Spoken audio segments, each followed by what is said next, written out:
இப்போ இது என்ன கீரைன்னு பார்க்குறீங்களா? முடக்கத்தான் கீரை. நான் வந்து என் பொண்ணு வீட்டுக்கு வந்திருக்கேன். முடக்கத்தான் கீரையில் வந்து தோசை சுட்டு என் பேர பிள்ளைய கேட்டாங்க. அதுக்காக கீரையெல்லாம் ஆஞ்சு நல்லா அலசி தண்ணியை எடுத்து வச்சுக்கிட்டேன். நல்லா கீரையாக எடுத்து வச்சுக்கிட்டேன். அப்புறம் பார்த்தீங்கன்னா அரிசியும் உளுந்தும் நான் ஊற வச்சுக்கிட்டேன். அரிசி கொஞ்சம் நிறையா போட்டுக்கிட்டேன், உளுந்து கொஞ்சம் போட்டுக்கிட்டேன். இதை வந்து மிக்சியிலே அரைச்சி தான் நான் இப்போ தோசை ஊற்ற போகிறேன். வாங்க அரைக்கலாம்.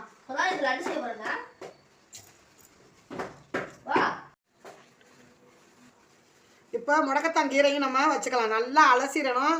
இது வந்து காடு கரையில் விளையிறது தான். எந்த ஒரு மருந்தும் போட்டு விளைய வைக்கிறது இல்லை. இயற்கையாக விளையக்கூடியது, ஒரு மருத்துவ குணம் கொண்டது. இப்போ இதை அரைச்சிக்கிறோம்.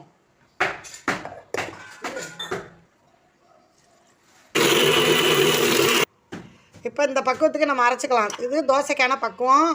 இப்போ வேறு ஒரு பாத்திரத்தில் மாற்றிட்டு எல்லா மாவையும் எல்லா அரிசியும் அரைச்சிக்கலாம்.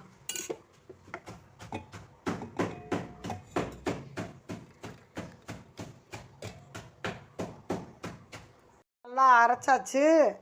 உப்பு போட்டுக்கிறோம்.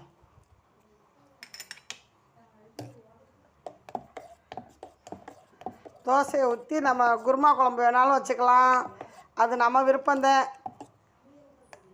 இல்லை மிளகா பூண்டு உப்பு வச்சு அரைச்சி சாப்பிட்டாலும் நம்ம விருப்பம்தான். ஒரு 10 நிமிஷம் இருக்கட்டும். காஞ்சிருச்சு. நம்ம முடக்கத்தான் தோசை ஊற்றிக்கலாம்.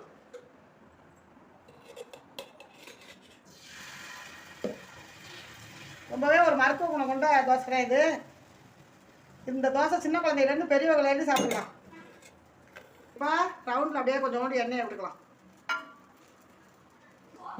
அங்கே டிவி இப்போ வெந்துருச்சு. ஒரு பக்கம் திருப்பி போட்டுக்கலாம். இப்போ வெந்துருச்சு, எடுத்துக்கலாம். வாசம் சூப்பராக வருது. இப்போ நீங்கள் சட்னி வேணாலும் வச்சுக்கலாம், பொடி வேணாலும் வச்சுக்கலாம். நான் வந்து குருமா குழம்பு இருக்குது, நான் வச்சுக்கிறேன். இப்போ சாப்பிட்லாம். ரொம்பவே ஒரு மருத்துவ குணம் கொண்ட தோசை. செம்ம டேஸ்ட்டு. ஓகே ஃப்ரெண்ட்ஸ், இந்த வீடியோ பிடிச்சிருந்தா நம்ம சேனலுக்கு தொடர்ந்து ஃபாலோ பண்ணுங்கள், சப்போர்ட் கொடுங்க.